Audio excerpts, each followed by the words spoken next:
Okay, so in assignment 42, we're still thinking about rates of change, and so we're still going to encounter the rate of change in position with respect to time as being velocity, and um, and acceleration being the rate of change in velocity with respect to time, or the rate of change in the rate of change of position with respect to time. We're still going to be using these concepts. But there are other rates of change to talk about. Okay, so let's start with this rate of change, except that now I want to say that S of t equals cosine t, and therefore velocity is the derivative of cosine. We saw when we did that graphical approach that we have negative sine, and I'm going to tell you that acceleration is the derivative of sine, which is cosine, times that constant negative 1. So negative cosine t. All right, so what do we know here? What do we want to ask? Well, it's giving us the interval from pi over 4 to pi seconds. Okay, and so, I kind of think slithery snake kind of thing. Cosine starts high, goes low, and back up then. Except that we're starting at pi over 4, and we're stopping at pi. So this goes away, this goes away. We're really only looking at that part of the graph. Okay, and this is position with respect to time. Now, what do I know about velocity? Well, I see a zero slope here. I'm going to do this in a different way. Negative sine t. So sine would go like that.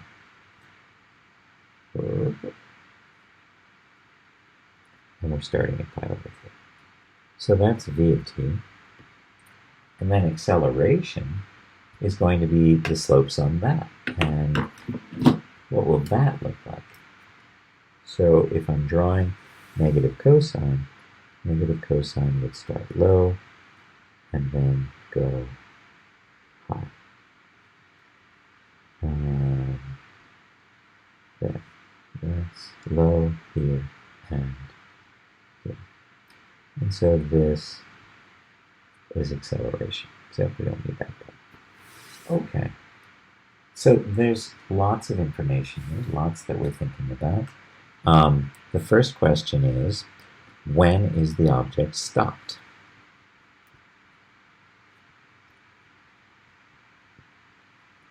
Well, I know the object is stopped when velocity equals 0. So I can set this equal to 0, and I can say, hey, when does sine equal 0? Sine equals 0 at t equals 0 and t equals pi.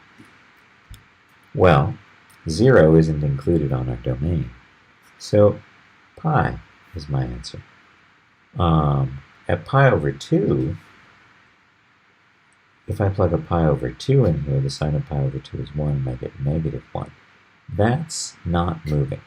That's moving to the left, or moving down. But that's definitely a negative 1.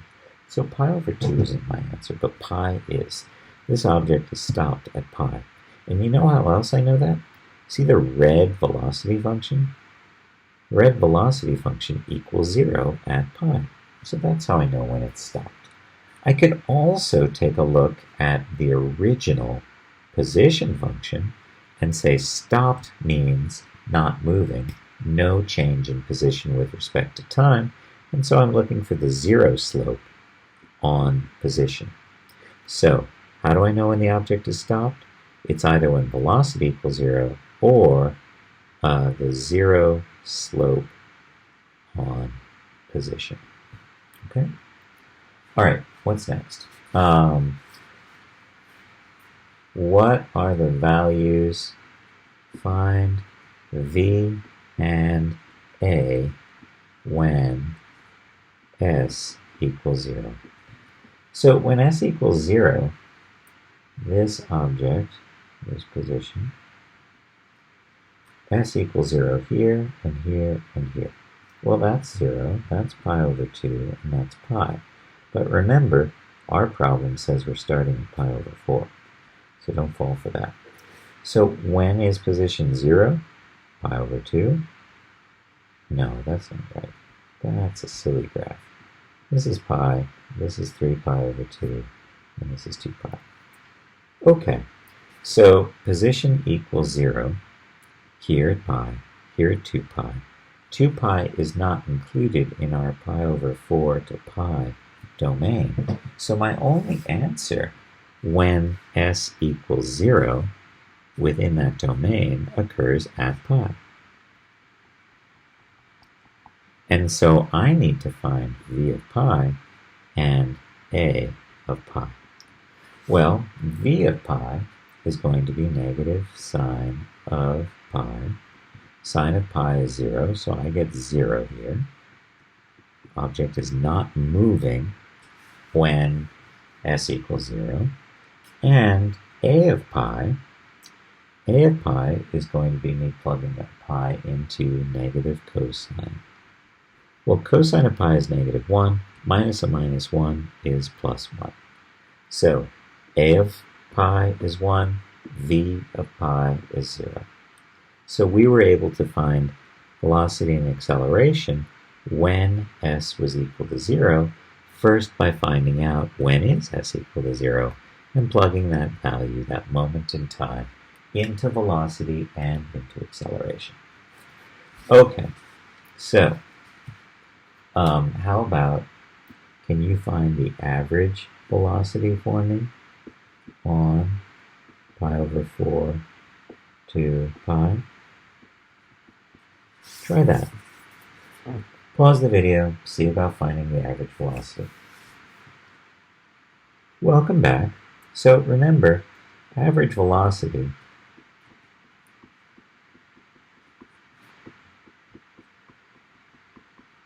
is not that. That's average acceleration. If I want average velocity, I want s of pi minus s of pi over 4 over pi minus pi over 4. So if our s function is sine, no, our s function was cosine, sorry, then I want s of pi, which is cosine of pi, which is negative 1. I also need s of pi over 4. S of pi over 4 is going to be cosine of pi over 4, which is root 2 over 2. So my average velocity then is going to be negative 1 minus root 2 over 2 over 3 pi over 4. You could tidy this up a little. Negative 2 minus root 2 over 2 times 4 over 3 pi. And those would cancel. And you'd have negative 4 minus 2 root 2 over 3 pi. Ew. But this is the average velocity. So some kind of feet per second, maybe it's meters per second. We weren't told, so I don't know. All right, and is there anything else? Yes, please find average acceleration on pi over 4 to pi. Will that be a of pi minus a of pi over 4 over pi minus pi over 4? No. No, not at all. That's average jerk. I need average acceleration, which is v of pi minus v of 0 over pi, no, not 0, it's pi over 4, minus pi over 4. Okay, so v, I need to use my velocity function. Velocity was negative sine t. So sine of pi is 0, so that's going to be 0. Sine of pi over 4 is root 2 over 2 with a minus in front of it. Minus root 2 over 2. Minus times minus is plus, so I have root 2 over 2 over 3 pi over 4, which is root 2 over 2 times 4 over 3 pi. Have some canceling. I get 2 root 2 over 3 pi. All right, there's my average acceleration on that interval. And so it sounds like we've been talking for a while about position, velocity, and acceleration. Great. Well, so it turns out there's lots of rates of change. And when I think about rate of change, I think about slope with units. Units turn out to be really important when you think about rate of change. So let's have this situation. Farmed salmon. So at t equals 0, which is 1988, there were 1 million tons of farmed salmon. Sometimes when you go to the store and you buy salmon, it's wild-caught salmon, and other times it says farmed salmon, and that salmon comes probably from a farm along the fjords of Norway. Okay, so in 1988, 1 million tons of farmed salmon. By the time we get to t equals 16, which is 2004, there are now 3 million tons of salmon farmed. People on the planet are thinking, hey, we should really eat some more of this salmon stuff. Oh, and when do we get to 2 million tons? Just to sort of fill in the gap, 2 million happens at t equals 7, or 1995. Okay, so this seems to be increasing. From here to here is 7 years. So in 7 years we went up 1 million. And then from here to here is 9 years for us to go up another million. So I don't get the sense that this is necessarily linear. I do get the sense that we have a population here. And I know you can't farm an infinite number of fish. So I'm not talking about an exponential model here. I think we need a logistic model. So I'm going to use my calculator to find a logistic model. Remember how we do that? We go to stat edit, and we type in 0, and we type in 7 and 16, and I don't need the rest of these. I'm going to clear this list first. Okay, so we've got 1, 2, 3, and I want to delete that.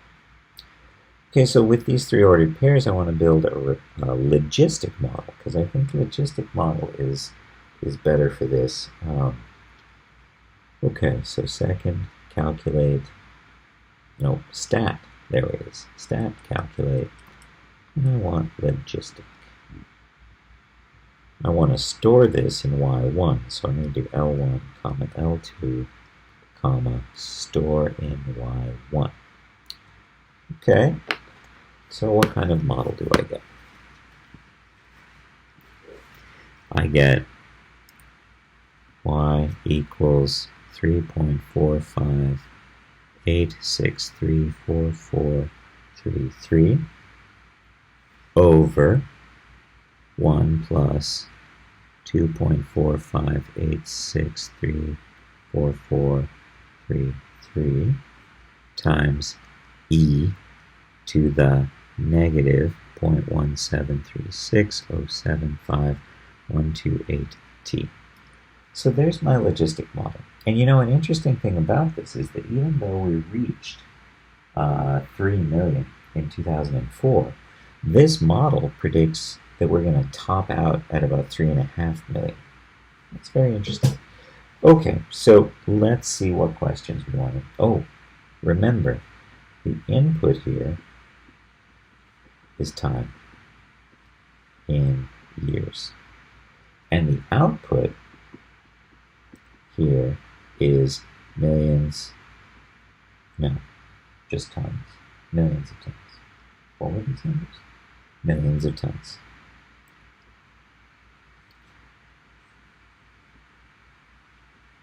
So if I plug in a time, I can get how many millions of tons of salmon were farmed.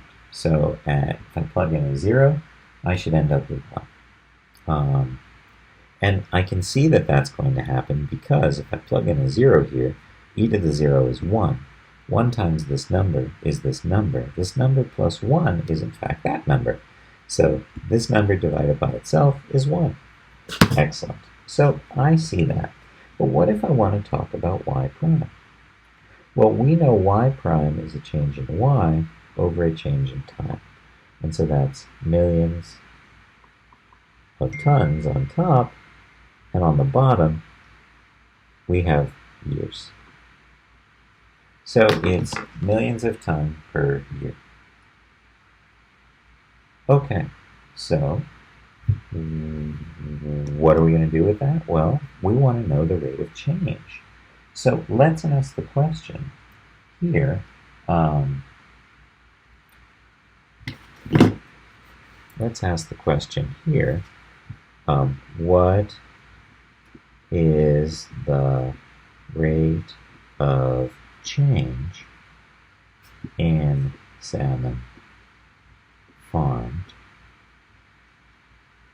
at t equals 2020? Okay, so how do I do that? Well, I want the rate of change of farmed salmon. That means I want y prime at 1988 was year 0. 2020 will be 32 years, right? Because 88 to 2000 is 12 plus 20 years since 2000. Yes, so I want this. So how can I find this with this logistic model? Well, if I use this logistic model, then no problem, because I can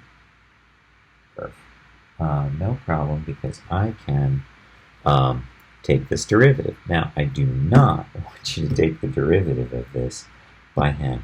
I want you to come over to the calculator. I want you to type the function into y1. Conveniently, I have it there. And then I want you to go math and derive y1, comma, in terms of x. And what are we looking for? At time equal to 32. Comma, moo. So when I come to the graphing place, I just remembered what I'm going to get here is a graph of the derivative. Did I turn that off? I did. So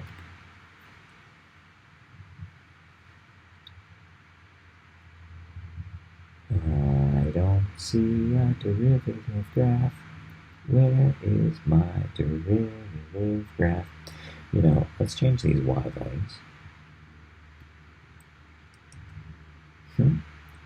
And so if I'm looking at the rate of change at time equal to 0, I get 0.12 millions of fish per year.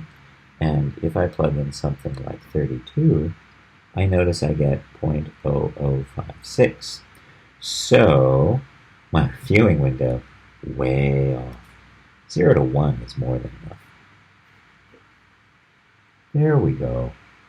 Now, what I don't want you to say is the velocity. I know we're talking about y prime, but y is not position. So y prime is not velocity. If you talk about the velocity of fish, that's not what this problem is about. This problem is the rate of change in farmed salmon, millions of tons, with respect to a change in time, which is in years. Okay? So I'm looking for what's the rate of change at 32. And for me, all I have to do is go to my table and plug a 32 into the derivative of y. So I've got 0.0056 million tons per year. What does this number mean? Well, it means the change in the number of salmon is still positive. We're still making the farms bigger.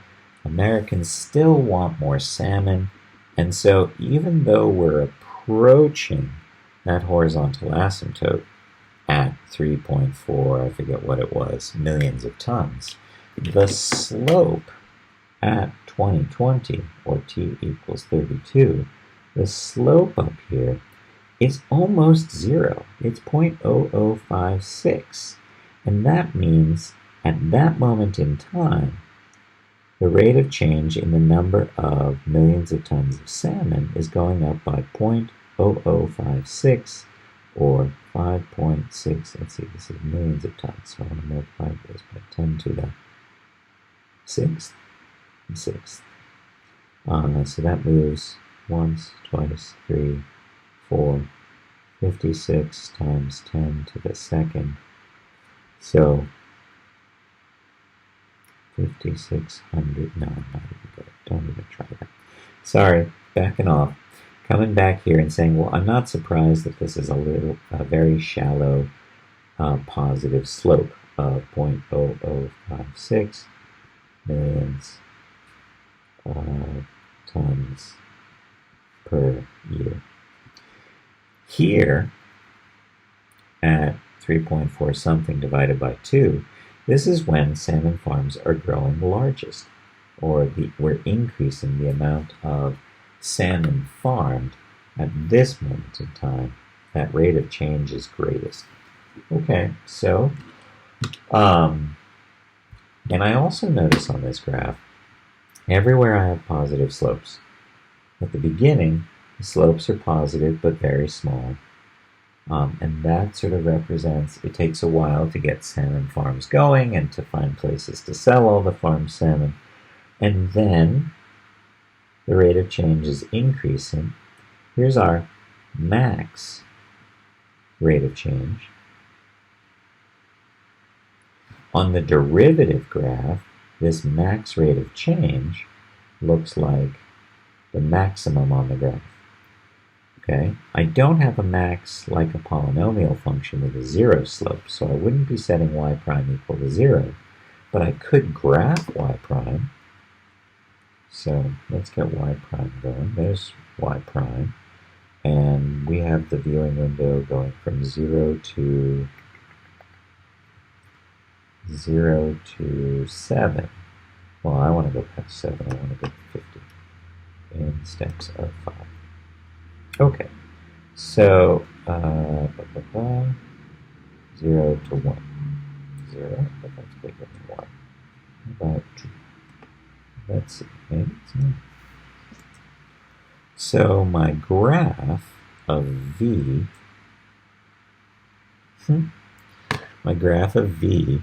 looks like only this part on my calculator screen.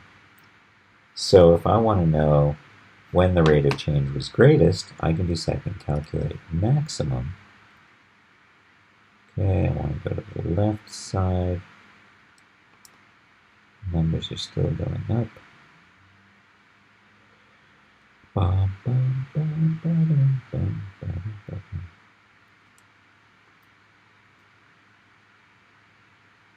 Oops, too far. There we go.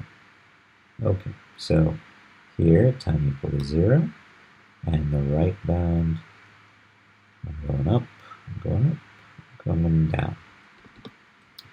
And so I get the rate of change is, there we go, 5.182 years, and that rate is, the slope here is 0.150.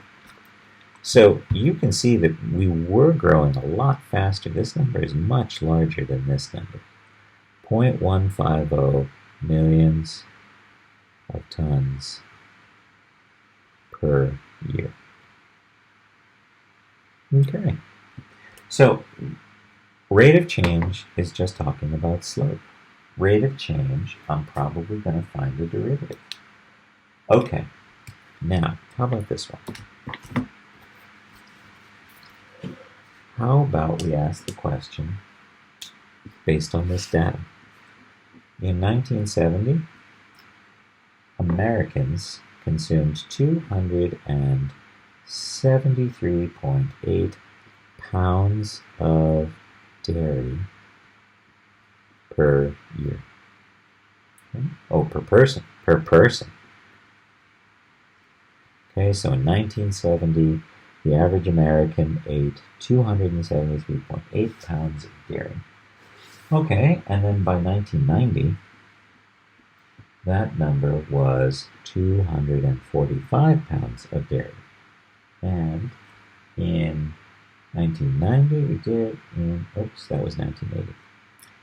1990, 237.8. In 2000, we had 209.9. And in 2012, we had 198.8. What's happening to the amount of dairy Americans are consuming? The amount of dairy Americans are consuming is decreasing. I might even say dramatically decreasing. I'm glad I'm not a dairy farmer at this time. This would be really hard. So I built a regression model for this, and I got M of T, milk, was 269.3 times 0.9924 to the T. Now notice how this number is between 0 and 1, and that tells me that I have exponential decay. And you might want to say, well, why did you use this exponential model? If you graph these ordered pairs, you'll see why I chose an exponential model. So here's what I want to know. If this is t equals 0, t equals 10, t equals 20, t equals 30, t equals 42, I want to know what m prime of 50 is and what m prime of 50 means in the context of this problem. Okay? So I've got m, but now I need to find m prime. I can't find m prime because I don't know how to take the derivative of an exponential. But that's all right, my calculator does. So if I type this function into y1, it would be 269.3 times 0.9924 raised to the x. Okay, so there's my function. And if I want to see a graph of it, my viewing window probably wants 0 to 50, at least 50, 60. In steps of 5 should be fine. And we're going from 273.8 down to 198.8. So if I go y min 0 to y max 300, I should be okay in the steps of the graph. Okay. All right, maybe it looks linear, but it kind of curves to it, so I'm going with exponential. Ooh, why did you think? Oh, because you were trying to do this thing. So I've got this exponential decay curve. You know, the scary thing about exponential decay is as this heads to infinity, what happens to this model? Well, 0.9 to the infinity. 0.9 to the infinity. Yeah, I know what 0.9 to the infinity is. Huh, what does 0.9 to the infinity look like?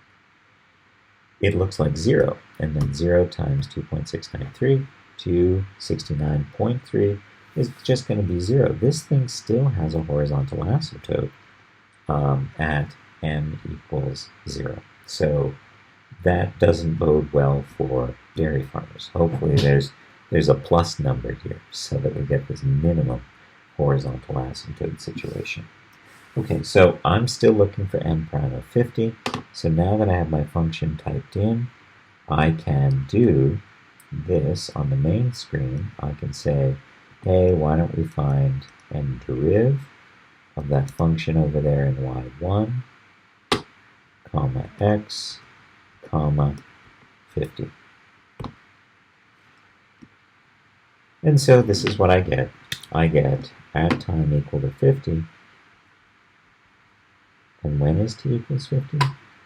With 1970, this was 42, so 2020. At time equal 50, i.e. this year, time equal to 2020, we have negative 1.4029, so 403. And what are the units on this? It's pounds per person per year, right? Because these units are pounds per person. And these units are years. So I'm looking at 2020, at t equal to 50, the amount of pounds per person that the average American eats is going down by 1.4 pounds every year. That's a lot. I'm really glad I'm not a dairy farmer, and I really appreciate all they do because I like dairy. That's really interesting. So m prime of 50 is the rate of change in pounds of milk per person per year. And at time equal to 50, which is 2020, that means the amount of pounds each American is eating each year is dropping by 1.403 pounds. Okay. We know that these numbers are going down. And because of that, we know that they're going down. But both of these are going down. This one is decreasing at an increasing rate. Decreasing at an increasing. No, that's decreasing at a decreasing rate. Why do I say that? Because the slope here is much more negative than the slope here. So the slope number's decreased. I'm decreasing at a decreasing rate. Here I'm decreasing at an increasing rate. Because the slope here, say -4, and now the slope here, -1, and then the slope here is almost 0. So this is decreasing at an increasing rate. All right. Now, how does this translate? Well, decreasing is that thing we talked about before. At a decreasing rate means concave down. Decreasing at an increasing rate, this means that y prime is less than 0. This means that y prime is double prime is greater than 0. And as a result, I'm concave up. Here, decreasing, y prime is less than 0. At a decreasing rate, y double prime is less than 0. And so we know this function is decreasing and concave down. This function is decreasing and concave up. Which one is our situation? Well, I made an exponential decay model. So we know that when I looked at the data, I said decreasing at a increasing rate. That's the one that I went with. Okay, there's a lot of stuff to think about here. And we can certainly apply this to all kinds of everyday situations, and you'll explore some more of those in the homework assignment that you find for assignment 42, which I believe is in the textbook. Hey, before we go, I'm wondering how many of you remembers how to do this.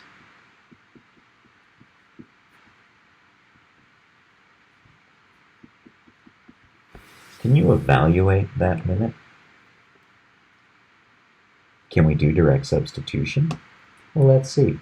4 minus 8 is -4. -4 squared is 16. 16 minus 16 is 0. And if I put a 4 in for that x, I get 4 minus 4, or 0. So I get 0 over 0.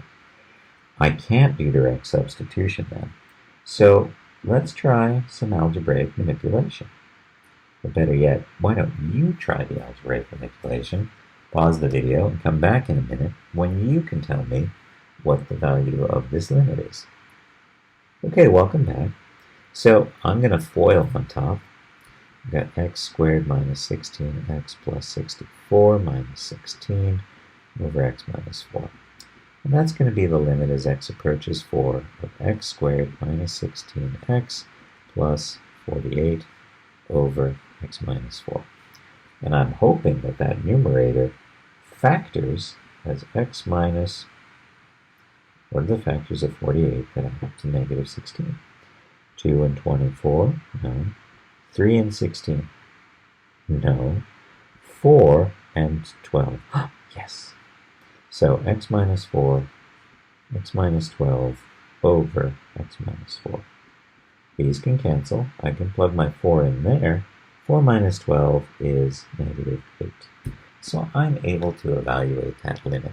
Good. Don't forget that, even though it was last chapter.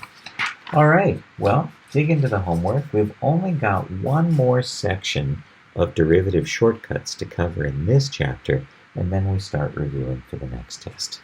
Okie doke. All right. Let me know if you have questions. Make sure you're keeping up with the homework, and I'll see you in our next Zoom.